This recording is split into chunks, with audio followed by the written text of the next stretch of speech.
This is the Bottom Shot Podcast. Pulvereri is up high. They come out of turn number 4. Stutter between the turns. The fans come to their feet. It is Ted Christopher still in command. Keith Rocco right there on his back bumper. Bringing Stafford Motor Speedway's past and present together. They are side by side running for the finish line. It's a photo finish.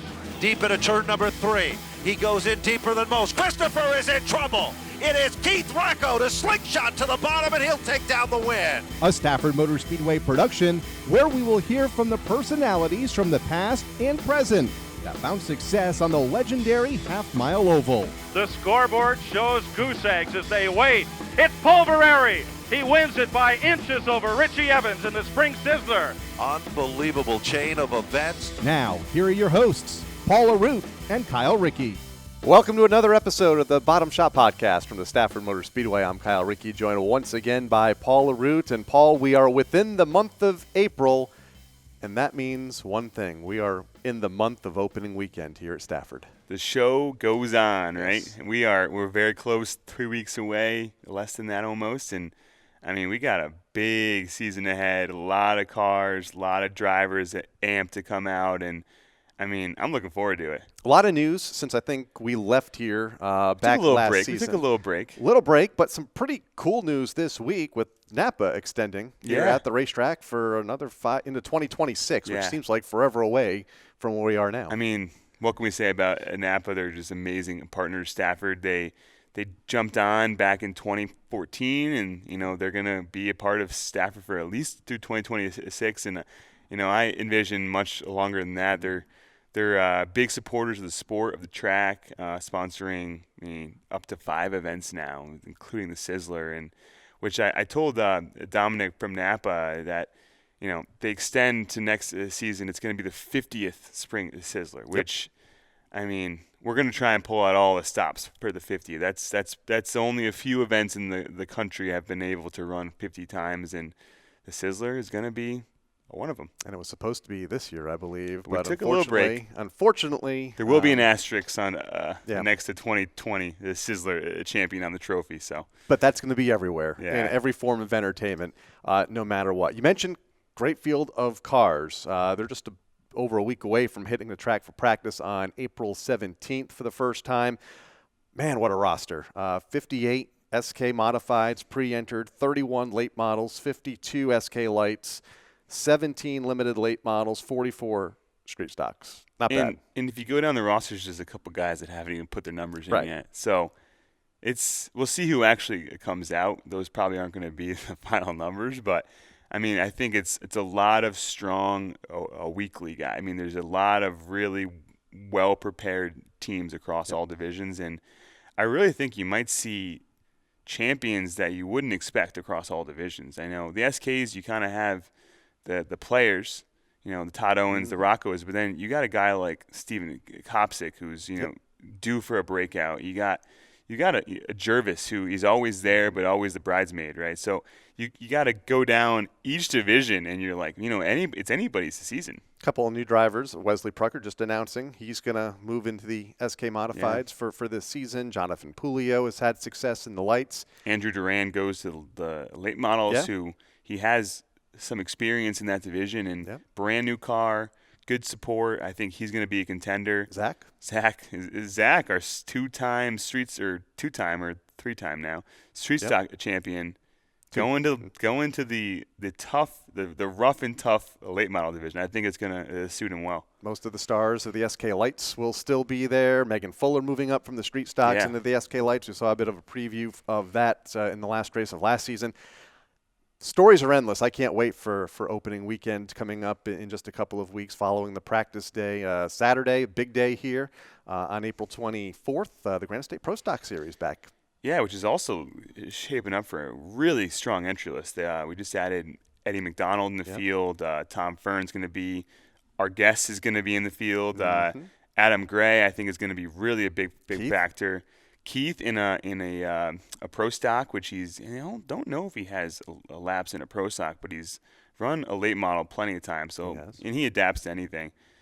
Derek Griffith, some really good drivers in that field. Corey Casagrande, who's the local boy who's got a limited title here and a late model victory. So, I mean, that's going to be a fun day. It's the SKs are also on hand with the late models in the streets and the limited. So, great field. And a double dip weekend for the SKs because they're back in action 24 hours later for day number 2 of the season, part of the Napa Spring Which is going to be interesting because those are both points events. So, there's also I think there's going to be a Conti on that Saturday show. So, it's going to be interesting to see kind of who gets in on Saturday, what happens on Saturday, and then how it dictates what on translates to Sunday. Because what if one of the top guys, what if a Keith has an issue on Saturday, can't come back on Sunday? I imagine he'll find a car or something. But, I mean, those are the stories that we're going to have to follow on the opening weekend. StaffordSpeedway.com for all the details.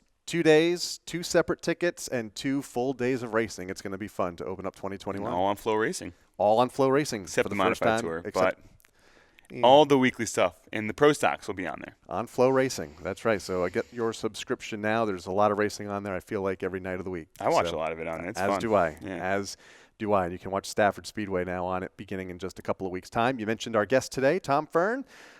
He's going to pull double duty that weekend as well. Yeah, he's going to drive his car as well as a Pro Stock, and he should be a contender in both. We know, we'll talk about it, but we know he had a long 2020 and just couldn't catch a break, but he's going to be back with a vengeance.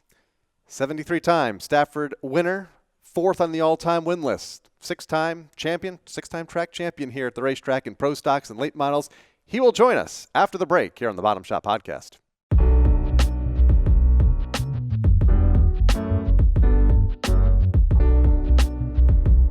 Back here on the Bottom Shot Podcast, and as promised before the break, the 3-time late model track champion, Tom Fearn, joins us now. Longtime Stafford legend here. Welcome to the show. Thank you. Thanks for having me on, I guess so.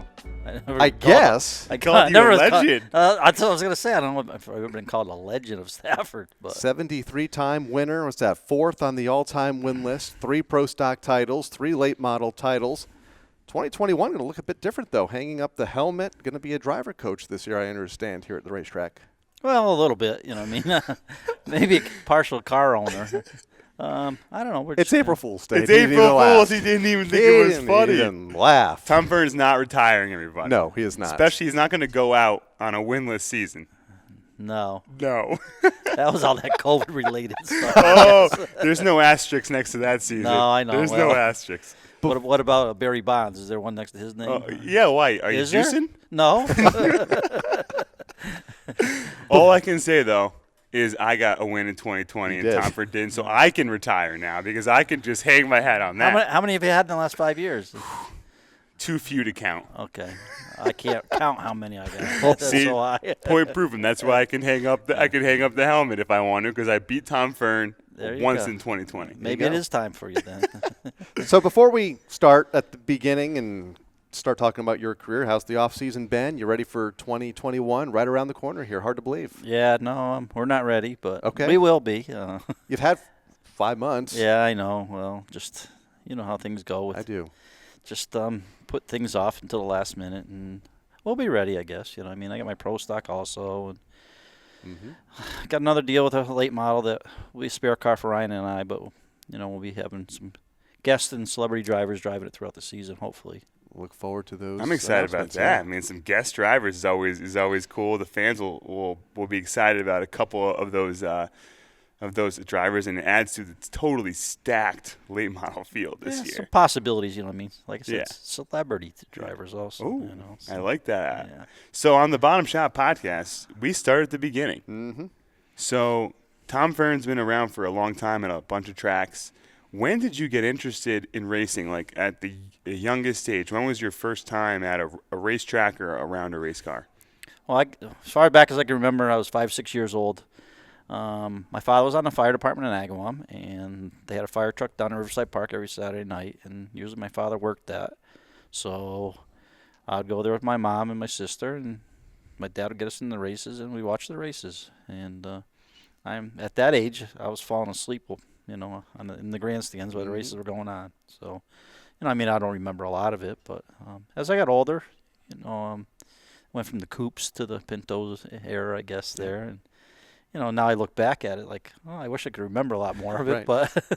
But for many, many years, we, went to the racetrack. And as I got through high school, I worked for a guy named Kurt LeDuc. He was an off-road racer. Yep. And that kind of got wheels spinning about racing in Riverside and, getting into the racing thing. I never really thought I'd be a driver. I don't know. I enjoyed going and watching and everything. But we built a couple enduro cars between Kurt and I and we went there and we had a lot of fun and had some success. And from there, just snowballed. And my dad helped out financially to get me rolling in a late model. And from there, 35 years later, here we are. So what's the first night like in that enduro car rolling out? Can you remember that far back? I mean, it was a while ago, I know, and we're stressing the memory here. Yeah, no, I don't know. What's night one like behind the wheel? I was probably in 84, 85, and, I think I was, 19, 20 years old, and just me and my buddies just having a good time, and, I don't know, there was no pressure on you, but, we prepared a good car, I guess, just because, I knew how to work on cars, and half the guys there just got stuff out of the field or junk cars, and half of them couldn't even barely make them a couple laps. And like I said, we had some success. A couple of my friends, they had success also. And but I just grabbed the ball and kept rolling, and went to late models and then pro stocks and ventured to Stafford, and from there we've ran a lot of races here at Stafford. So you transitioned from that enduro car to a late model. I mean, that's a pretty big jump, even in the early 80s, the mid 80s. So did you have the funding? Like, how did you kind of put your first, true race car on the track? How did you put that together? Well, like I said, with Kurt LeDuc there, we built our own car.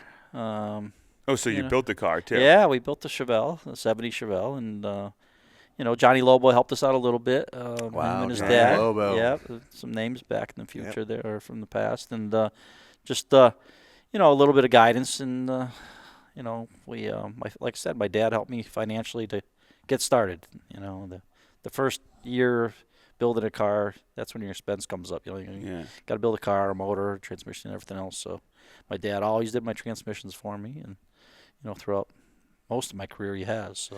And so was there early success, or did it come to you naturally behind the wheel of that a late model, or was it kind of you had to work at it? Well, like I said, the late model was a entry division there. There was no strictly stocks, no dare stocks, and no mini stocks like that. So they were literally late model cars then. Yeah, they were.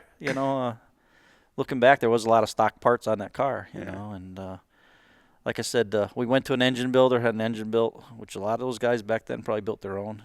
So right off the bat, we were pretty decent, and I think Johnny Lobo didn't want to help us anymore, just because. Were you competing against him? Oh. Yes, we were his so you competition. Started beating him. No, well, not just necessarily beating him, but we were competition for him, and I don't know. I kind of look back and say, geez, I had a engine builder build my engine, and from there it seemed like a lot of other guys started going to him, and that they never had, and it's like, did I raise the bar here? Because we went into it, we didn't know anything about building engines, so we went to somebody who had it done, and I don't know, from there, just, it was funny because Donnie Wood was working for that guy at that time, I think, and he was younger than me, so he was just getting going. Donnie's, for our listeners, is a rad auto machine, also based up your way. Does all the SK light crate engines and a lot of SK and late models as well. So he's another guy who's been around a long time. Yes, he has. So like I said, he's got ties throughout my career, with the racing and pro stocks and back to late models here at Stafford. Raising the bar back then and not even knowing it, I guess, at the time. What were the fields like back then in a late model division at Riverside? Well, I remember one race, like 1989 there. I didn't qualify. Wow. We had 40, 45 cars every week. And yeah. I don't know if we had a problem in the heat race or something, but I was starting Concy, and I missed out. And I think I was a point leader at that time, too. That wow. night. And I didn't. I was in the grandstand watching these guys out there, like, oh, this ain't right. Whoa. But we went on to win the championship that year, so I guess just I don't know, kind of wake up in reality there, seeing, I should be out there against all these competitors. Why my car's not broken. So, yeah, never want to do that again. You mentioned Lobo. Who are some of the other big names of the day that, maybe you can remember? Yeah, well, I don't know. Brian Crunden, Roger Charette, Larry Vassar with the Steve Doozy car, prepared car. I raced with Robbie Bouchard, which is Ronnie's son. And, there was a bunch of guys, and not too many of them left now that I raced against then. A lot of guys do frequent the racetrack here at times. I'll see them in that, and built a lot of nice friendships along the way here. A lot of great people we met through racing. A lot of really great friends. And so this is kind of a similar across all our podcasts is drivers that end up at Stafford came from the Agawam track, Riverside at Park. Yep. And a lot of these, Todd Owen just told me he about cried when they closed that place. And, of course, Ben was that was his place for a long time. Kind of talk us through what it was like to race at that track and kind of like was it, what was the feeling there? What was the vibe? Was it a very different place, very small, very tight, hard racing? Yeah, I don't know, just the atmosphere there, I guess. It was an amusement park, so it was. It's a roller coaster in the back. Yeah, you know what I mean? And, you're going there for fun, I guess, you know what I mean? You go to an amusement park for fun, and the racing was for fun, and, it got serious, but like I said, I don't know, it was a different type of thing. We'd go there early on a Saturday. We'd be there most of the day. They got practice, a lot of practice if you wanted to. And then, we'd race into the night. And after the night was over, it's like nobody wanted to go home. We'd just kind of hang out as a Saturday night. It wasn't a Friday where you worked all day and you're tired. You want to go home and just hang out. And a lot of times you end up across the street and at a bar there watching the videos of the races. And I've heard that several times on the show. That's still fresh in your mind. You're over there watching it with the guy you just tangled with, and just put it aside and just come back next week. And it was just I don't know, it was just a really, really neat place, and like I said, I've met a lot of people and a lot of nice friends. And the crowds were strong. I mean, I felt like more times than not, place was maybe not full, but healthy crowds. Yeah, I don't know. Just like I said, with the amusement park there, people, if they wanted to be at the park during the day and come to the races at night. The other way around, people come to the races and their kids would be out running around in the park, and they'd be watching the races. So I guess it probably helped out both ways, back and forth there. And the grandstand, you got a roller coaster on one side and you got games on the other side of it, behind the wall, but. Just the atmosphere there, and it made the place look really full. And when do you come to Stafford for the first time? Is there, because you get your first recorded victory in '92. When do you come to Stafford to start to compete here? I think 1988 I came here. I think for the fall final. I brought my Riverside car here. And Riverside Park, we'd be on third gear. And we'd come here and we'd run fourth gear. Really? Yeah. Same rear end gear, just a 4-speed transmission. So if you had the right transmission, you could do that. So there you would just keep it in third all the way around. Yeah. That's weird. Yeah. Well, it's a lot smaller track, but you had to have the RPM to do it. And it made it really, really nice. Like I said, you could go to Riverside. You can go to Monadnock. You go to Stafford. You go to Thompson without changing hardly anything. The tire rules the same. The engine rules were pretty close to the same. Like I said, the gears. If you had the right gear and the right transmission, you could go to any one of those tracks and compete and be competitive. And so, why did you come to Stafford? What pushed you guys to venture a little south? Well, I guess the way I learned about Stafford, like I told Kyle before. My sister and I used to roller skate. Yep. And right above us in this building, there used to be a roller skating rink. Yes, there was. And, I was probably 13, 14 years old. And my sister was a skater, more or less, a competitive skater. And I used to get dragged around because I had to go with her. My mom would take us. And we met some friends here from Stafford even back in the day, the Fearnses, Jill and Beth and Alan Fearns, and his dad worked in the track crew here, and it was just kind of weird how things, went from roller skating to racing, and, the Bennetts, Michael's mom.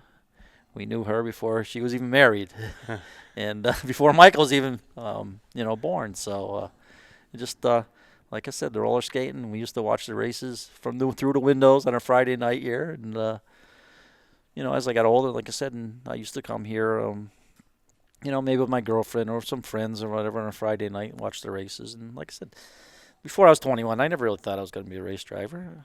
I enjoyed watching, that, and just. Like I said, we came here with our late model after I got racing in Riverside, and I was like, I want to try to go to there, And like I said, we came here at the fall final. It was I don't know if we were probably done racing in Riverside Park for the season, so I said I will give it a whirl, and we came here. We did all right, I think, and just from there, I looked back and I seen guys like Jerry Marquis, Tom Rosati, Dave Caruso, John Rosati. Those guys are racing 2-3 nights a week. And, man, I think that really helped. So it's like, if I can race in Stafford on Friday and in Riverside on Saturday, I can put 2 years into 1 year as far as experience and track time. And we started doing that. And, man, that really helped out, I think, like I said, you run 2 seasons in 1 season. Just so much experience. And I'm always learning. Even every time I go out there now, we still learn something. And hopefully it can help you later down the road. And I think that was a real big plus. You mentioned how different this place is, Stafford to Riverside. I mean, almost, maybe not quite double the size, but it's quite a bit bigger. How long does it take you to adapt to fourth gear, the speed difference, here versus Riverside? I don't know. Maybe the first time here I noticed the speed difference, but just the car itself was, a little more flopping around in the wind, I guess, because a lot more, going faster, so more downforce or whatever. And you never thought about it back then, but the speed really didn't bother me, I guess, But I always noticed that if you could go good at Riverside Park, you came to Stafford with even your Riverside Park setup in there. It seemed like you always did well here. You could get the car, turn here, and the guys that did it always ran well here. So I think that was a help in my direction here too. I have to go back to the skating because I don't think I've ever seen a picture of that place up there. So it was the full build. It was the full upstairs here, just a rink. Yeah, pretty much the full, and then they had a little snack bar and. Was there like a DJ? I mean, a space for like some like. Oh yeah, they had a music? DJ. Records. Yeah. There used to. I mean, I think there probably was records. There's like a platform, and you can kind of see where it was. It's really. Yeah, they had like I said, a snack bar and a skate room or whatever. They had all the rental skates, and which I had my own skates. So. Man, he was a pro. I was a little speed demon. I mean, I'm the guy who was always in the penalty box. If we took you up there, could you remember the basic layout? Oh sure, yeah. That might be a bonus track. Yeah, have some to bonus. This. That's Yeah. pretty cool. Wow. And I'll give you a tidbit. I'm pretty sure this is what I've been told. Why it closed was because they needed an emergency exit. It's on the second floor. It's a skating ring, and it doesn't really work. So there's actually a design for this spiral ramp to get out of the side door over here. It's like all drawn up, and it's this spiral, so you would just be shooting on your down. skates. On your skates. Can you imagine that? That's why it closed, because they couldn't find a way to put in a fire escape. Well, there is a fire exit in the back. But but you got skates on. There's some stairs. Well, the speed demon's going to shoot right off. we go walk downstairs with skates on. Because you had to go down the stairs to go to the bathrooms. Oh, okay. So wow. I think most people, have to take your skates off. This place had a bowling alley. Yep. Down here. Skating rink. Was the bowling alley down here? I think so. Yeah, Remember that too? somewhere. No, I don't remember That's that. before you, I think. Because there's a picture in here, Yeah. and it looked like it's either over here or it might be upstairs. No, I mean, think this That goes building down is here? old. Built in I think 1916. I think No. it was built. 1916? It's a ridiculously old building. Wow. So 100 years It plus. predates Tom Fearn. Let's put Yes. it that way. I wasn't going to say it. And after roller skating, they had the slot car racing. Yeah, Yeah, that that I was remember. fun. Yeah. RC cars. Yep. So back to your driving. So how quickly do you find success at Stafford? I know you said your first time here was in '88. You get a win in '92. Are you here full time for all those seasons, and does it take that long to get a win? Or I think 1989 we came here, and I was running the same car at both tracks. Oh, wow. Yeah, I look back and now like, what am I doing? I'm leading the points at Riverside. I'm here on a Friday night. Yeah. All I'll take is one bad wreck, and I couldn't race on a Saturday night. But yeah, I don't know. We did it, and I think we only did it for that year. And then 1990, I went to Pro Stock. So okay, I was pretty much back to Riverside at that point. And yeah, I don't think I really ran here full time until probably 92 there. How big of a transition is that? Or was that back then in 1990 from a late model to a Pro Stock? I needed to move up. I won 2 championships at Riverside in a row, and just I was getting a little business from some of the competitors about I don't know. I just did my homework, and so I said I got to move up. Yep. And I couldn't afford to go buy a Pro Stock, so I built my own. Wow. With Tommy Gavin over here at Fine Line Speed. I know he's moved. He's still in Stafford, though, and he's still involved with modified racing. With help from Ben Dodge, hooking me up with Tommy, and I built my first Pro Stock there. Wow. And, we went to Riverside Park, and I don't know, the first year I think I finished second 6 times, like Jerry Marquis, Tony Papelli, Dave Caruso, John Rosati. It's like, man, these guys have been racing for years. I finished second. So it took a couple years to get a win there or whatever. But then, like I said, we came here, I think in 92 with Marvin Prosco. And I had my own car at Riverside, and we won the championship here. So you drove a Pro Stock for a long time, and you're going to be back in a Pro Stock at the opener at Stafford this season. How similar are the cars, or are they totally different? Are they anywhere kind of the same, or? I don't know. I'll tell you in a couple of weeks. I haven't driven a Pro Stock in years. How about the chassis, the components? I don't know. They're a little more advanced than our late models are, but there's 4 wheels and 4 springs. How about compared to the Pro Stocks in the day? There's 4 wheels, 4 springs. Well, back when we ran Pro Stocks here, we had the big coil cars. This car I'm going to be racing has got a coilovers, got a rack. I've never really driven much of that at all. This is a car that Butch Shea, who's still involved with Todd Owen, Chassis Pro. This is an old Todd Owen car, matter of fact, that I have. Wow. I've never even raced the car. I've had it for a couple of years, and we put a crate motor together, got a crate motor for it, and we're going to try to run here. And I don't know, probably got a lot to learn in it, because a lot of those guys are, pretty advanced with their bump stops, this and that, and we'll just give it a whirl. I have it, we'll come here and we'll see what we can do. I want to go back to something you kind of touched on. So you built the Pro Stock, and that's a fully fabricated car. It's not like you're taking a Chevelle out of a junkyard. Where did you learn how to do that type of thing? Where did you must have had, you said you had some help as well, but where did you kind of get those skills? Well, like I said, I worked at an off-road shop, and we used to do a lot with the Jeeps and the off-road trucks, for the street even. Sidebars, roll bars, roll cages. And so I learned how to welding there. Yeah, I learned how to weld there and, bend pipe. And, like I said, I think 1989 I built my first street stock. And that was on the cover of Stock Car magazine that year. That's cool. And, wow. Yeah. Really cool. Like I said. Which back then is a big deal. I mean, that's how people got their news of the sport, was publications like Stock Car Racing. I built that at Fine Line. Like I said, we built it. I didn't even build it on a jig. I built it on 4 tires, as a matter of fact. And but I had a lot of equipment there I could work with. Brakes and shears and pipe bender there. And Tommy, if I had any questions, he helped me along the way or whatever. But I was kind of on my own, and hung the body and everything else. And like I said, we came out in '89, and I think by July I had a huge point lead at Riverside Park. And like I said, they started coming down on me about the car, this, that. There's nothing. It's just a car that I built. I just pay attention to details and simple things, and it's consistent every week.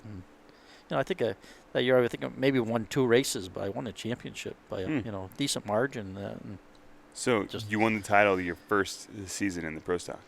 No, that was my late model. Late model that I built. Then, like I said, that was '89, and then 1990 I built a Pro Stock. Oh, so you built a late model and you built a Pro Stock. Oh, wow. Yeah. And I think that was probably one of the last cars I built, for myself, and just I don't have time for it. Full-time job. Life changes, priorities change. Got married, bought a house. And that.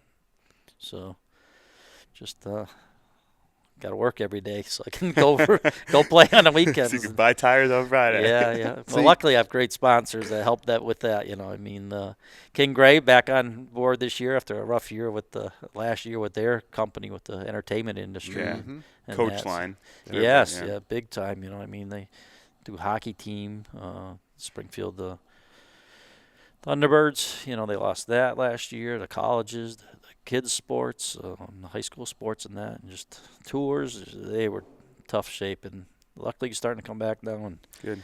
I was surprised. I didn't even want to ask him for money this year, for sponsorship and that. And he came to me and said, "I think I'm going to be able to do something." Wow. Maybe not quite as much. I said, "Well, that's great." I mean, we had him on the car last year, and I wasn't going to take his name off the car. He's been a long time sponsor. Yes, probably about 10 years now. Yeah, so just great people to work with in that. And I do a little bit for them here and there. We've brought the car to some functions for them, and we've always had a great time with them. So great to have them. I'm glad they're going to be on the car again. Yeah, it's good. I'm glad they're back, and it says something for the entertainment industry, slowly but surely. Getting back out there. Let's go back to the 90s. You win the late model championship. You get the pro stock. How long before you find success? 1 at Riverside with the pro stock, and then 2, when do you come here for the first time? Well, like I said, I think we came here 92 with Richie Moore, his car, and I ran Marvin Brosco's car at Riverside.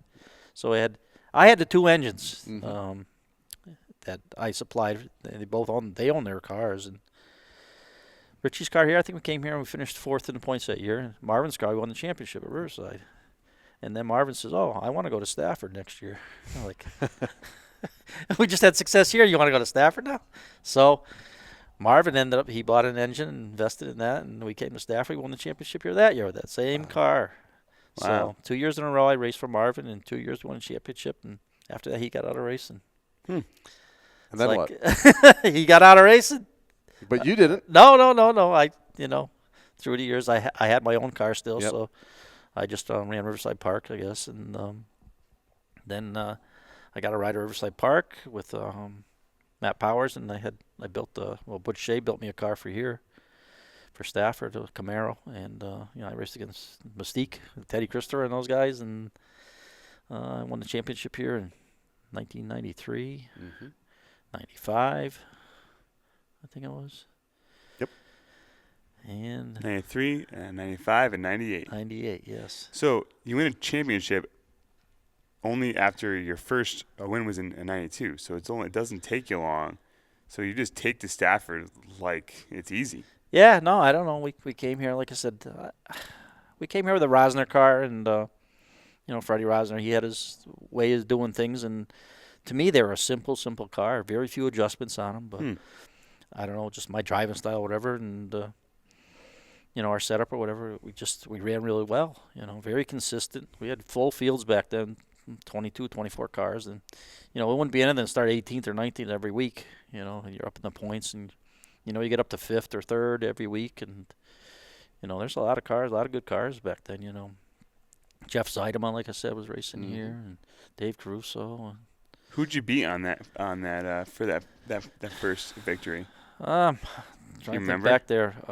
I know Willie Hardy was one year. I beat him. He finished second. And then Billy Lawrenson, I think he finished second to me one year. And Tony Papali finished second to me at Riverside one year. And just I look back and it's like, I won a couple championships by 2 points. It's like, if those weren't championships, if I finished second, nobody would ever even talk about it. And just like I said, I've been lucky and successful over the years to be able to win championships. I got 9 total, I think it is. So 6 year? Yeah, 6 year at Stafford, which I was an Agawam boy. That's why I started at Riverside Park. It was 5 miles from my house, and that. So, but then we eventually here to Stafford, and it was 26 miles from Agawam, 35 minutes to get here. Now I'm in East Long Meadow or Hamden. The car's in. I think it's 16 miles from here. So it's our home. It's crazy that there were 2 tracks so close together for so long. Well, there's like I said, when I lived in Agawam, you can go to Monadnock. It was like an hour and 15 minutes. You go to Thompson, it was an hour and 15 minutes. Here. Stafford, 35 Riverside. minutes to Riverside, yeah. And then even Waterford ain't really that far either. No, another hour and 15 minutes or hour and a half to Waterford. So, I mean, we had a good selection of racetracks. And we still do. They're all there Yes. besides the one, which is, I mean, people don't give New England enough credit for the quality of drivers that are up here because there's just so many of them. And I think the rest of the country really doesn't even know about half of these guys and girls, because there's just so many good drivers.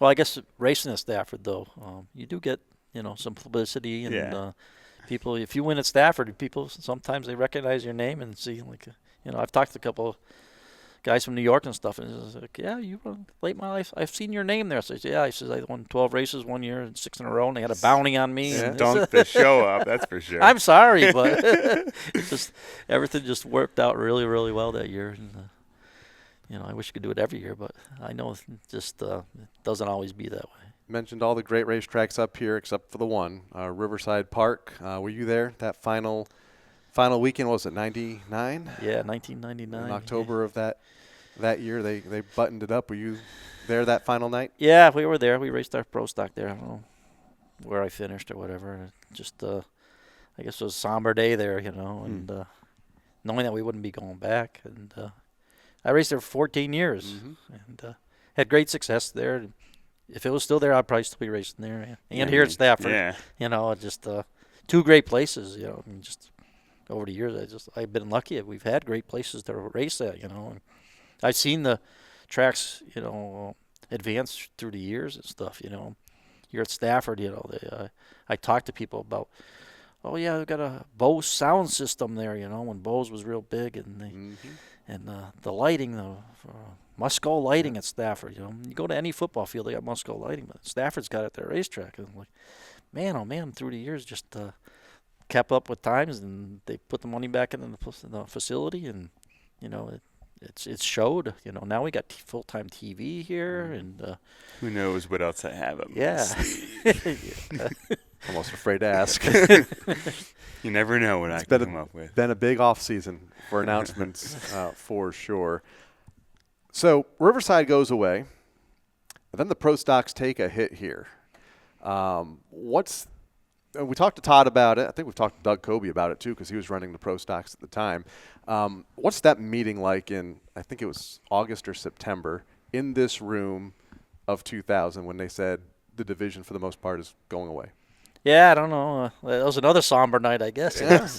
2 years in a row, 99 at Riverside and 2000 Oh, here. it was 1 year after? Yeah. It was funny because, well, not funny, but a lot of guys from Riverside Park figure, oh, well, I'll convert my car, go to Stafford and race, and they came here, and next thing you know, Stafford's getting, no more pro stock. Oh, man, and like, I didn't know what to do at that point either, because I had a really, really good pro stock. Like I said, Butch Shea Chassis Pro built me, and, that car was really, really good, and just I didn't know what to do at that point. So I guess from there, like I said, I ran the Act Tour, I think, in 2003. What kind of was that with the pro stock? Did that No. car compatible, or did you have a different car? No, that was a different car. That was, like I said, Act Tour rules are kind of separate in their own ways. With Tom Curley there. Even then, it was the same. Yes, yeah. They're coil-over cars with racks, and but they run on a smaller tire, and crate motor, and really limited on braking and transmissions, and so it keeps the cost down. And so you eventually come back here with a late models the following season? Yeah. I don't know if there was 1 year there I didn't race. I have you away from here 4 years. Yeah. Oh, 2001, really? 2002, Did you not race at all? 2003. And then you came back in 2004 with the late model. Yeah. I don't know. It was like I said. So did you take time off? Were you not behind the wheel? Like I said, I remember some of it here, with, like I said, I ran the Act car up north there. We ran 13 races, and I got a call from a guy named Brian Kennedy, which was, he had a late model, and he asked me if I wanted to drive it. Like, well, I felt it was kind of like taking a step backwards, but it's like, well, maybe my only opportunity at this point to do it. So I said, sure, I'll help you out, We'll see what we can do in that. And Darren Clark was involved with them, Darren's no longer with us, but, we had a lot of good times. Like I said, I met a lot of nice people through the years, and, Darren and Brian and his family and that. And we came here. We had limited success. I think we'd win, one race a year or whatever. And a few years passed, and then Corey Hutchins, I guess, ended up driving the car for them. And would you get fired? I never really got fired, but I guess I got replaced. They forgot to tell me, though. That was the problem with it. What, you went to show up one day and they had Corey Hutchins above the window? No, it didn't even go that far. I found out, somebody said, "Oh, Corey Hutchins driving." Like, what? There's no race day ACT then, though. No. So it's like, I better find out here. So I find out, like, oh, geez, now what am I going to do? I have sponsors. I got sponsor money. And, like, I got to figure out what I'm going to do here and put something together quick. Because this was, like, I don't know, January or something.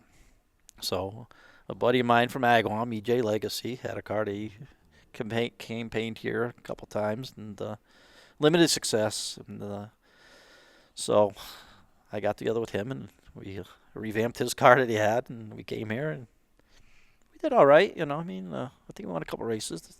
The last year we ran his car, we run 2 races here, and like nobody could believe it. It was some old car that was sitting out back, and we put together and we had a good time. Like I said, a lot of great friendships along the way. That's how it always is here. Yeah. Is there ever a time where you're like, maybe I should try a modified, or that never even piqued your interest? Well, we can go way back even in the Riverside Park days. It seemed like anytime somebody needed a replacement driver or modified, they were calling me on a PA system. Really? Oh. Grab your helmet and come down here, And like the pro stock area was up at one end of the racetrack and turns 1 and 2, and the modifieds were down behind like turn 3 and 4. So, yeah, I drove for Bill Pelly, which was, Reggie was driving for. Just in like the feature, or just kind of like to qualify it in if they're not there or something? That's what usually happened. It was a Loudon weekend or something. They weren't back yet, and like the heat races are starting, and they're not there. Like they got to, at least attempt to qualify so they could, start the race. And so like, all right, come down here. Like I've never even sat in this car, And I did that a couple times, and then one night I drove for Bill Pelly, and in the heat race we got wrecked. It wasn't really my fault, just I spun to avoid something, and then I got T-boned, and it broke the spindle on the rear, and they couldn't even fix the car. So Reggie shows up, and with no the car's broken. I think he was mad upset at me, and like, well, he just asked me to go out there. So that same night, the Consi's going to start. And they said, bring your helmet down here. Go see Joe Brady. Like, what? I said, did Joe Brady just see what I did to Bill Pelly's car or Reggie's car? So I go down there. He says, here, you got to qualify this. Steve Park. Yeah. He's not back from Loudon yet. I'm like, okay. I get in the car, and Steve's taller than me. He's pretty tall. Yeah. I got to go down in the seat to reach the pedals. I can just barely see over the wheel. I was probably looking through the wheel. I look in the mirror. All I can see is the top of the spoiler. Can't see nothing behind me. And so I go to adjust the mirror. It don't move. It's like locked in place. So I'm like, okay, I'll go. So I went out there and got the tires warm and just started last or whatever. And the green flag goes and start picking them off one at a time. And, I'm in a good car, so passing everybody on the bottom. And I didn't know when I was clear. We had no radios either at that point. So and this is the feature. No, this was in the Consi. Okay. Couldn't see out of your mirror. You didn't have a spotter. Yeah. Yep. So solid. I passed the guy. I passed the guy like, am I all the way past or not? I said, I'll move up a couple feet coming off the corner. Did you feel him? No, not there. So the next corner, I'll move up a couple more. And like, okay, I guess I'm clear. So now I can go past. So I ended up, Dave Berube was leading the race. Another competitor is no longer with us. But I get underneath him and I get by him, and it's like I start moving up, like, okay, a little more. And I end up winning the Consi. Wow. So it was kind of a thrill. And Joe Brady's car, that was a pretty good car back then. And back then at Riverside Park with Ben Dodge there, they used to give money and product if you win the heat race or a Consi. And I think we got an envelope with $75 from it. I don't know if it's from Anheuser-Busch or Williams Distributing or something, and we got a case of Amsoil oil or something. So, I'm smiling, big smile on my face going down in the pit area. There's Steve Park standing there. He says, great job. I says, what? He says, yeah, I watched the whole race. I says, oh, really? That's awesome. He says, I watched it from the pit gate. I just got here. He's like, oh, okay. So we go down there, and I get out of the car, and Joe Brady slides the envelope. I slid it over to him, the $75 cash, and he slides it back. I slide it back. I said, Wow. I just enjoyed, helping you out. And so I finally slided him and said, all right. I says, tonight after you guys win, I says, you're buying across the street. Of course, at the TJ's bar there. And so, Steve Park won that night. Oh, and then he went on to win. Yeah. That car was hooked up. Yeah. So, he sounds like he enjoyed that. So yeah. Did you ever think, man, maybe I should venture into the modifieds? Yeah, I would, I just financially, I couldn't do it on my own. No way. We had our pro stock, and that's what we did. And so, I was having good success with the pro stock, enjoying that. And, if the opportunity came up where I had a full-time ride or something, I would have, I'm sure if the place was still around, I'd probably be running a modified there. But just, I don't know, just the way the ball goes sometimes, Todd Owen had dabbled in a little bit there, and, some other guys that I raced against pro stocks like Patrick Townsend, I guess, and a couple of those guys, ran a modified a little bit. I raced Timmy DeRoyne. I don't know if anybody remembers. TV Tim? Oh, I know Tim DeRoyne. Yeah, I raced his car one night at Riverside Park. I think that was, I don't know, it was a 100-lapper or something. He wasn't going to be there, and I knew a couple of the guys on his crew or whatever, but I never sat in his car, and I go there. And my arms were extended all the way out just to reach the steering wheel. He's tall, too. Yep. And I remember I couldn't even go turn the wheel, and I had to slide it through my hands the whole race because I couldn't. That's a lot. That's a lot of work at Riverside. Yeah, I don't know. We went out there. I don't know. We finished top 10 or something or whatever. So like I said, I've done that, and I ran Kurt Brainerd's car here a couple times in practice, and so you have qualified it. Yeah, I have it. Another time we came here with Bill Pelly's car, Greg Sachs was going to drive it, and they needed to shake it down, or they had a new motor in or something, and they had to come here, and they couldn't let anybody else drive it because with the tour or whatever, if you drove a week before the race or something, you couldn't race. So they asked me to come here. Well, we came here, I don't know, it was a Thursday or Friday or something. We did a bunch of laps, and the motor ended up breaking. But they put something together, and Greg Sachs drove it the next weekend here. So. That's cool. Yeah, he's the official test driver for the I Stars, guess. for Reggie. Park, Reggie. Yeah. So I don't know. And then another time we were up at Oxford Plains with the Oxford 250 with another guy who's still involved in racing, Wright Pearson. Mm-hmm. Greg Sachs was driving his Busch car up there, and I don't know. He was up there, and I was helping crew the car, and we had all kinds of brake problems. I remember being in the car upside down trying to fix the brakes and this and that, and Greg drove the car. So it's like just over the years I've been just involved with a lot of, like I said, a lot of great people we've met through racing. Great people, a lot of cars. Did you ever take the pro stock or the late model to other tracks, or were you kind of focused on Stafford and in the park? Yeah, I don't know. I found just focus on one place. Like I said, I went to Monadnock a couple of times, Thompson a couple of times. Yeah. With my sponsorship and that. They're local. Yeah, it was local. So that's what we did. Our race seasons were sometimes 20 races, and for me that was enough. By the end of the season, you're kind of burnt out, and sometimes you're low on money and that, and so you just do what you can and finish up the season and start over fresh the next year. And like I said, when the ACT Tour came around, when I ran that in 03, that was with my cousin Scott, Stewart's brother, another Fernan racing. Yeah. He's probably more known with Keith Rocco at Waterford with their ACT car they had there. That was after me. But we ran 13 races, I think, in the ACT Tour that year. I finished top 10 in points. I was a rookie, but I told Tom Crowley, I says, I've been racing for 10 years. I said, I don't want to be considered a rookie. I said, rather you give that to an award to a person that really deserves it, So they ended up doing that. We ran a lot of tracks, Oxford, White Mountain. We went to Plattsburgh, New York. I don't know if you ever Airborne. been there. Yeah, I liked that place when we went there. I think it's dirt now, isn't it? I think so, yeah. Yeah. We went to Waterford. We went to Seekonk. We went to a lot of different tracks. It was a lot of fun that year.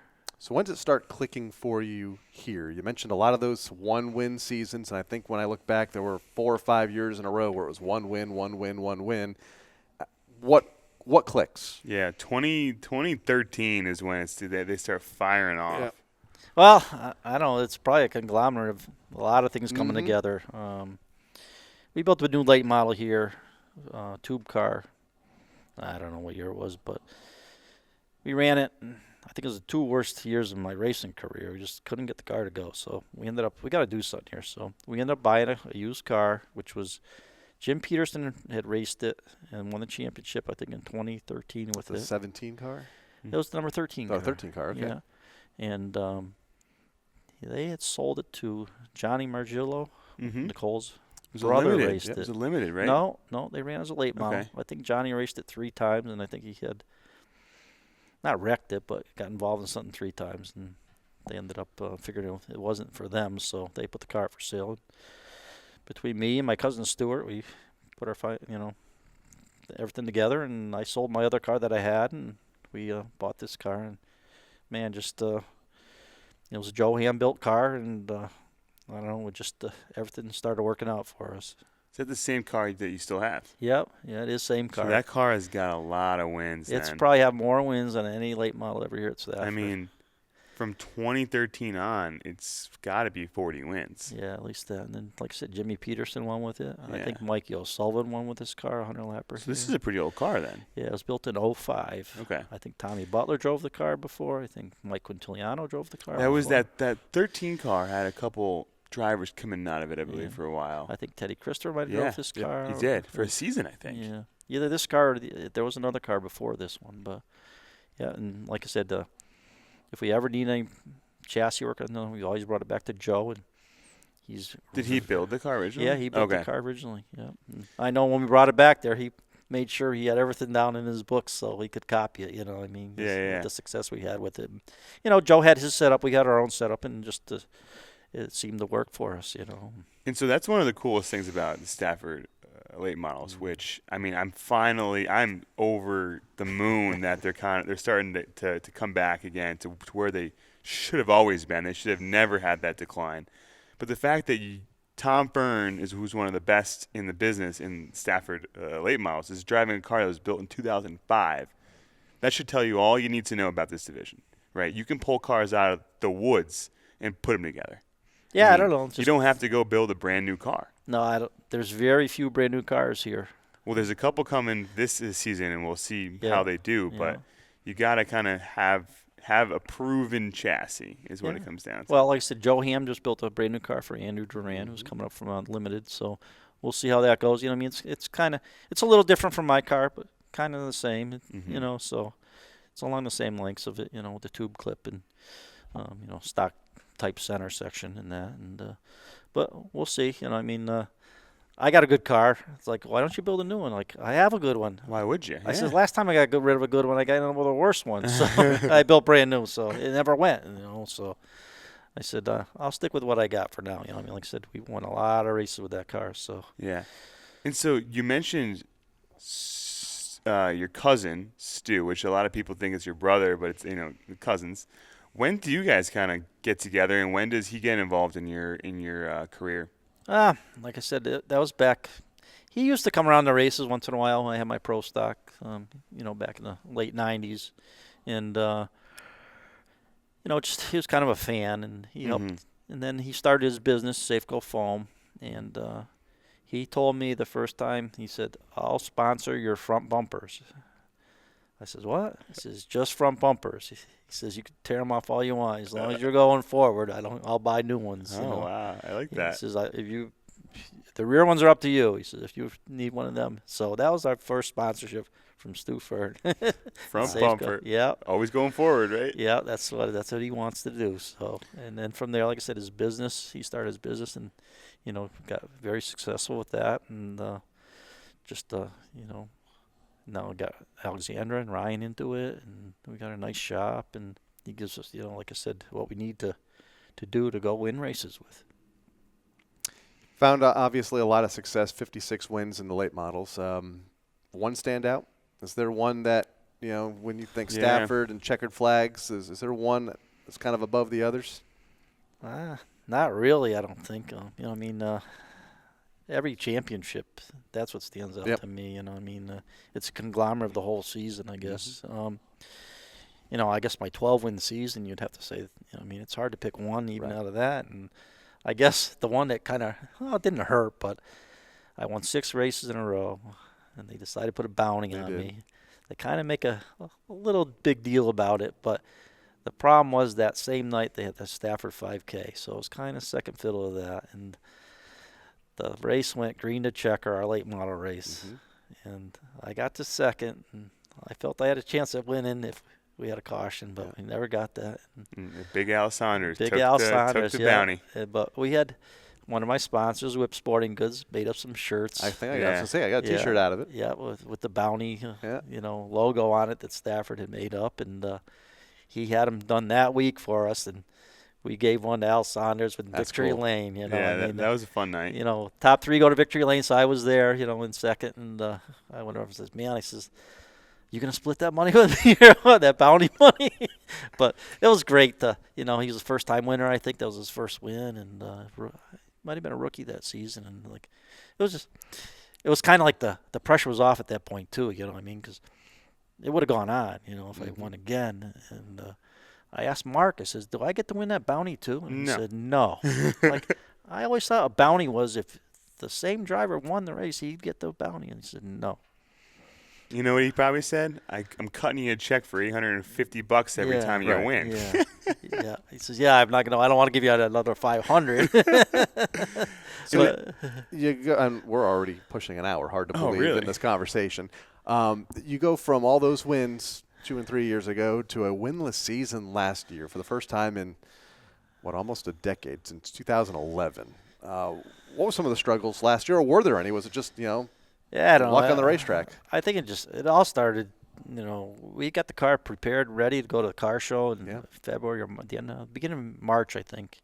We were all set, ready to go. The car was pretty much race ready, and all of a sudden the COVID thing comes along and no car show, so the car kind of gets put on the back burner, sitting there. We didn't know if we were going to be able to race even, if the track was going to open. A couple months go by, they're maybe be able to do it, and then finally say, "Oh yeah, we're going to be able to race." So the car was just sitting there, and I guess it was kind of our own fault. We didn't do nothing with it. We were working on, Ryan's car and Al's car, I guess, to get them ready, because they didn't go to the car show, so the cars need to be done. And once we heard there might not be a race, then we kind of backed off a little bit on, working on them and getting them ready. And so my car was ready to go, and we came here the first week, Sizzler weekend, I guess our first week. And I led most of the feature, 15 laps, and got a problem with the engine, the camshaft. And it was all because with the motor had sat. It was a new engine. Well, we had a fresh over the winter, and we ran it before the car show. We were going to the car show, and then the motor sat. And I guess just the oil ran off the camshaft, and the lack of lubrication. When we ran it here, we didn't know. And just one of them things, and that was my start of the season. Kind of set the tone. Yeah, I don't know. The next week we come back, and since I didn't finish the first week, we had no heat race that night, so the handicap system made it so I had to start in the back. But then I think you drove your way through and then got a flat or something. Yeah, well. You had 3 flat tires in a row, and every time I was like, there he goes again. I'm going to go right by him. We had the motor out that week to be fixed. Donnie had we brought it to him on Saturday. He worked toward it, taking apart, and he had it back to us on, I think, Tuesday. We put it back on Tuesday night, which, man, I couldn't ask for any better service than that. Donnie at Radon Machine there. And, we put it back in, and we came here, and like I said, we ended up, we were doing good, and ended up throttle hung up on me. Mm-hmm. I remember that night. Yeah, and I almost put it in the fence, but I was able to, spin it. I spun the car out, and now I go to the back, and it's like, if this thing hangs up again, I'm going to be I said, so I think we ended up parking the car for that night. And came back the next week, we had the same problem again. We had changed carburetors, linkage, and we couldn't find it. So finally we figured it out. And by then we're already behind the 8 ball, and our season never really got going, like I said, the way we wanted it to. And Ryan was fast every week. Our car was fast every week. If there was a bad break, we were involved in it or whatever. And hopefully I got it all out of the way in one season. So I will say the last event of the year was probably one of the best late model finishes I've ever seen here. Close to it. You're battling with your second cousin. So Stu's son, Ryan. Ryan, yeah. I call him my nephew just it's way easier for my niece, so Alexander. Your nephew, Ryan, who's kind of coming into his own in that division, gets you on the last corner. Yeah, I don't know. He got to me only 3 to go and had me all crossed up. And I guess he kind of let me correct it and, want to do it, get by. And he was definitely faster than we were. He was fast that night. I had him going into 1, but he got me coming down the backstretch and kind of set it up to – and so is that a frustrating moment, or are you kind of just like, man, that was a great finish? I mean, I thought I had him at the line. I mean, you couldn't tell. I thought I did beat him, but then whatever. The tape doesn't lie. No, it wasn't that. It was the transponders, Oh, no. It goes by the flagman. No, it don't. It goes by the transponders. I mean, we'll check the book. Very awkward right now. but whatever. But are you feeling frustrated because you're like, man, that was the win. That was my 2020 victory. Alive, Or are you just kind of like, man, I have the speed. I'm okay. Yeah, no, I don't know. It's like if it was anybody else, it might have been that way. But with Ryan, he's my teammate, and I think he's gotten to where he is because of what, Stu and I brought into this program. I mean, He came right into late models and was rocking. Top-notch stuff. Yeah, and got the setups, got the cars. Everything was, copied off of my car pretty much. And, he's done, he's progressed as a driver. And, he's a little rough around the edges at times, but he's gotten a lot better, and he knows he's got a good car now, so he can take his time and be a little more patient. Mm-hmm. I always say I was patient, but everybody else says, no, you're not. Like, oh, well, I feel I am, but, In that division, though, it's one of the – it's a division where you really can't be patient. You got to go, but you have to be smart, and it's rough. I mean, I'm in it every week. It's hard. It's hard. Some of the hardest racing I know I've ever done. Yeah. Talk to me about the competition now compared to what it was back in the 80s. Is it totally different, or is it similar? Like, no, I'd say it's similar. Now that we got a bigger car count, it's there's probably 10 guys that can win. Yep. I mean, I think we had 8 different winners last year, and you didn't win. Michael Bennett also didn't win. 2 past champions didn't get a win. Yep. So I think that's great. A perfect season for anybody would be everybody in the field gets a win. Mm-hmm. I mean, that's parity. It's yes. But you also gotta have some, you have to have a driver that's kind of doing better, so that the fans have something to go for or against, and then there has to be an underdog. And well, there always is. Yeah. But like I said, in a perfect world or whatever, everybody would get a win because there's nothing like winning. The feeling. Nothing.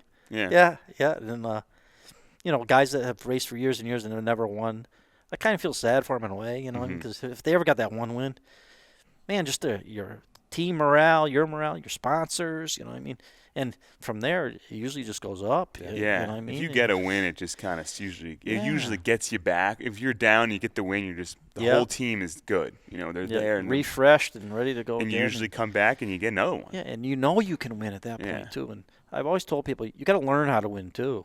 It's just not going out there. You got to learn how to do it. And once you do learn, and you're always learning, but every win you might have did it a different way or happened somehow, and if you learn, man, that's more in your book, for next time. And, we had just a rough season, but just put it behind us and on to the next one.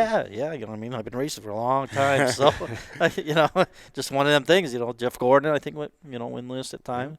Jimmy Johnson had for years. So.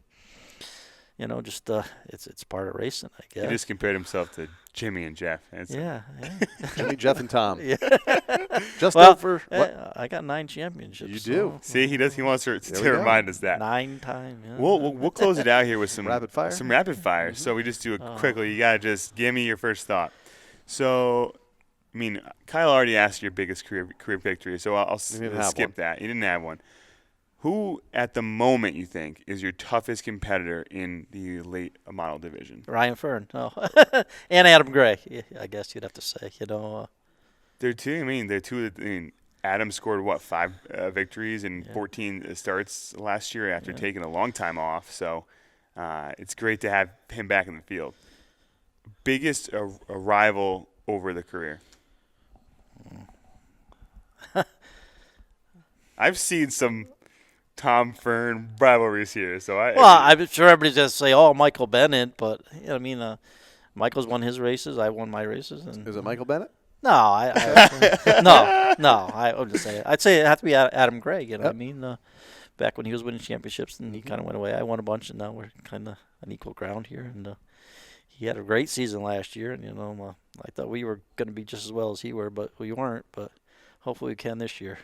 What was your favorite car to drive in your whole career to race? I'd have to say the Pro Stock I had here, and we built it, I think, in 1998 or whatever. Like I said, Butch Shea at Chassis Pro. I think it was one of his first cars he built for Stafford. They had changed the rules here. We could put a tube clip on it on the front, and they went to wide fives, like a modified.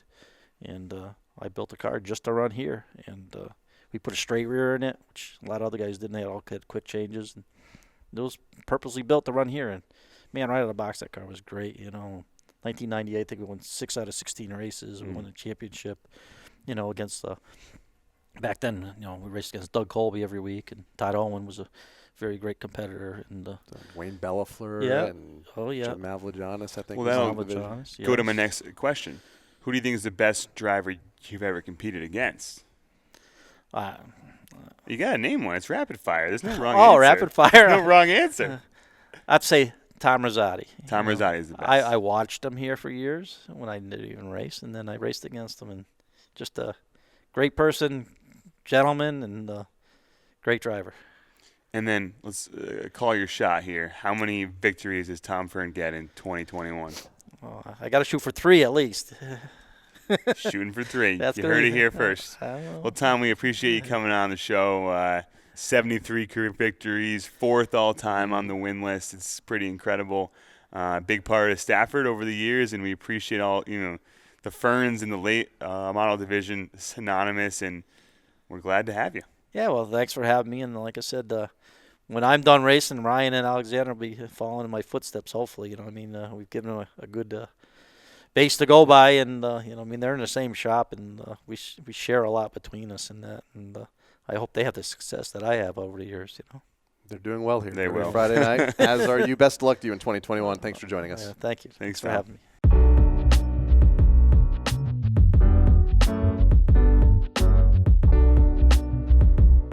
So a great conversation with one of the drivers that has plenty of laps here around the Stafford Motor Speedway, Tom Fearn.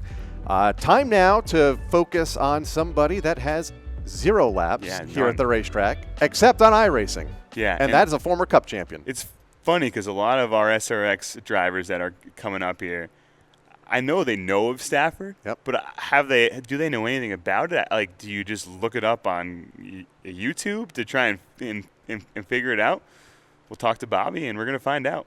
Bobby Labonte, one of the 10 confirmed SRX drivers. That's going to happen here at the racetrack. The series is going to debut on June 12th here at the Stafford Motor Speedway. 2000 NASCAR Cup Series champion Bobby Labonte will be a part of that field, and Paul and I were able to catch up with him just a little bit ago.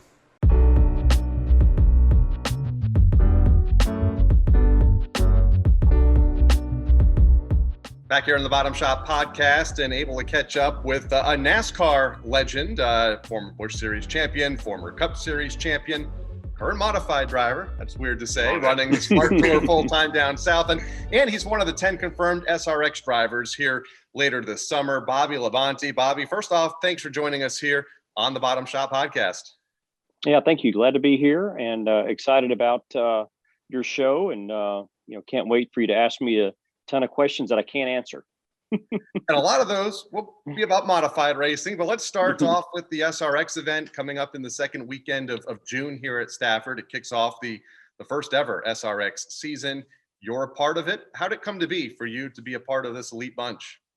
Yeah, I mean, it's kind of funny where Ray Abraham, I bumped into him at some oddball place. We're at an auction one day. I was with a buddy of mine that needed some stuff for his race team, and I said, I'll go with you. Ray was there doing kind of the same thing, and bumped into him there, and he was like, man, I am trying to figure out how to make the IROC series work again. I've got some ideas, working with George Pine, talking to him. I'll keep you in the loop. Okay, all right, see you later. So then we'll bump into each other again, and are you getting close? Are you getting close? Yeah, I mean, just getting things rolling. So then like a third or fourth time later, when talking to him, I heard that he was like, got it going. And so I texted him, I said, you got it? And he texted me back and says, you want in? I said, hell yeah. So we got in. So I got in pretty early, and fortunately to be in it. I mean, I think it's just awesome that, starting the series off, I know they got a lot of work to do. I know they're working hard, being brand new. Obviously, a year from now, it's going to be a little easier for those guys. But for me, I mean, that's a great opportunity, running against some of the greatest drivers out there. And, I think the format, the way I've heard it, I haven't heard all of it, but the way I know it, it seems like it's should be a lot of fun, and we're going to have good races and different racetracks, and starting off at Stafford, and so I feel like we're on the right track to have a great series. Yeah, we're very excited at Stafford. I know we sold the tickets in a matter of hours up here. It's a limited capacity, but there is high demand to see all the stars of the SRX series. So tell me, what do you know about Stafford? Have you ever really even seen the track? Kind of take me through your knowledge of Stafford Speedway. Dude, iRacing is all I've done. All I know about Stafford is iRacing, and of course, all the stories from everybody that I've raced with my whole life. It seemed like it's like, oh, we've raced at either Wall Stadium or Stafford this and this and that, Stafford that, and this other track. And so I know a lot of people that, obviously have raced there. I've heard about it a long time, but never been there. Looking forward to going. And, good Lord, we got to fly in there on Thursday. I hope I can find my way from Boston there. I hope I got the right airport to go into. So anyway, it's going to be from there. Yeah. So looking forward to it. I mean, if it's anything like iRacing, it should be a lot of fun. So what'd you learn from your laps on iRacing here from the virtual Stafford Motor Speedway? Dude, I'm not telling you. Everybody's listening. I mean, everybody wants to tell everybody everything nowadays. But no, seriously, they're way more competitive than everybody is assuming here. Everyone's looking to win.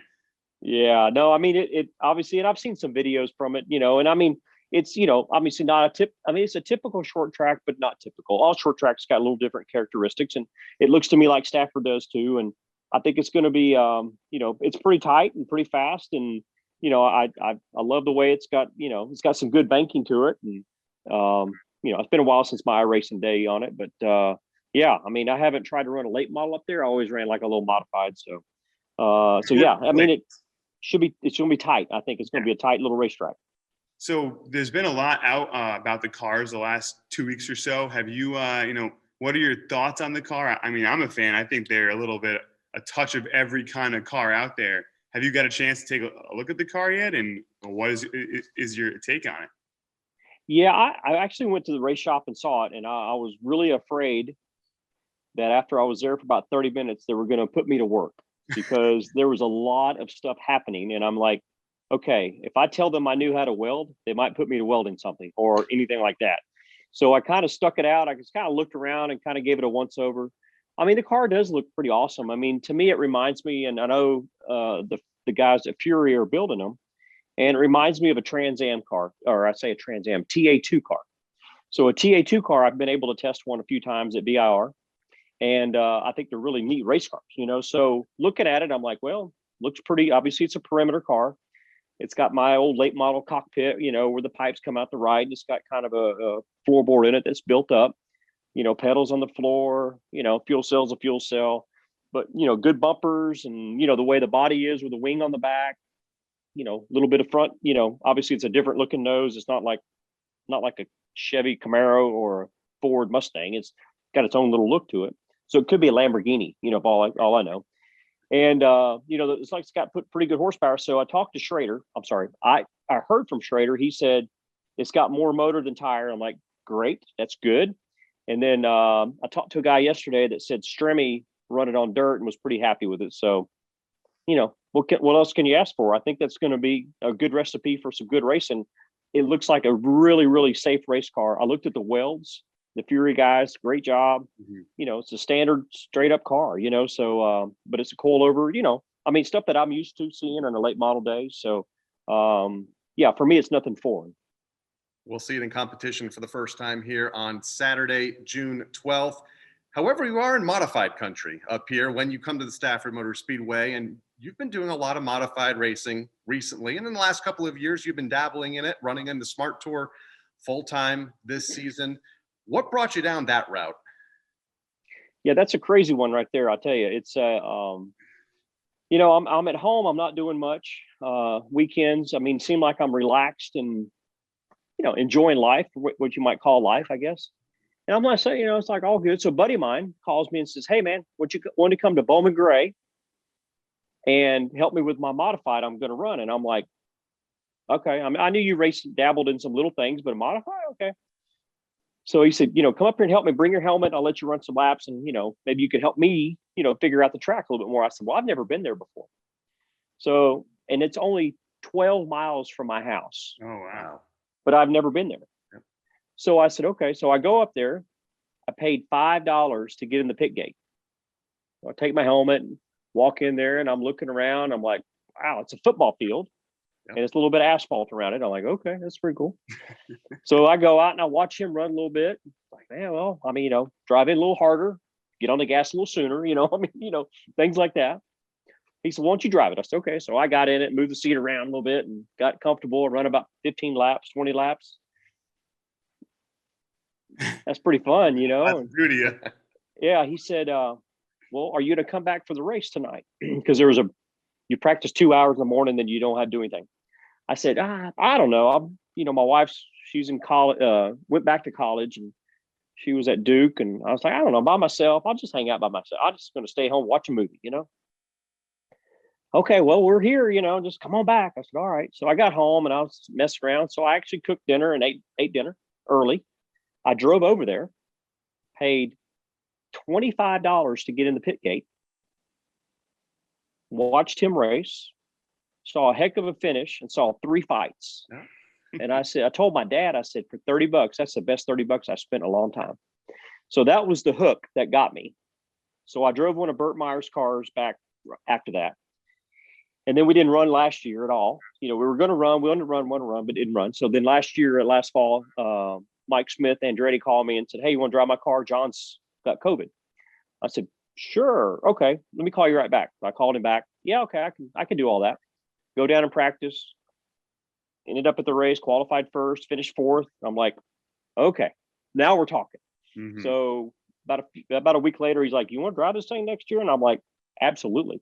So there you have it. That was kind of the start of it. But I mean, I've always watched modifieds race at Martinsville. I've always watched them race at Loudon. You know, I was always a fan of them, but I just never thought I'd be one to do that. And when I was growing up, Jay Hedgecock, that I worked for, built modifieds to race Bowman Gray. I never went up there. I never sat in one, never wanted to, because my mind was on a steel body, full body car to go NASCAR racing. So I never thought about it. Mm. So lo and behold, here I am. I guess I'm reliving my youth. So everyone says the modified guys are crazy. Is that true? I hope so. So and here's the real question now. I think everybody at Stafford sees Bobby Labonte running a modified down south. And so everyone says, how the heck do we get him up to Stafford Speedway to log some laps and show him a true modified country up here? Yeah, well, I told you I'm flying into Boston, right? Yeah. So it's not going to take much for me to get there because I've already got my flight booked and I'm going to be there. So it's probably not going to take much to bend my arm behind my back for me to go do it. Now, I've got hopefully a few more races before then. And, you know, but so far so good this year. And, you know, you never know, we might just show up and have fun because it's been a blast. Those cars are way more fun to drive than I ever thought. I call it a beast because it's just plenty of power and you're running off the right rear and you better not burn it off. So should mention tons of fun. That the Friday night before the SRX, they have I'm in.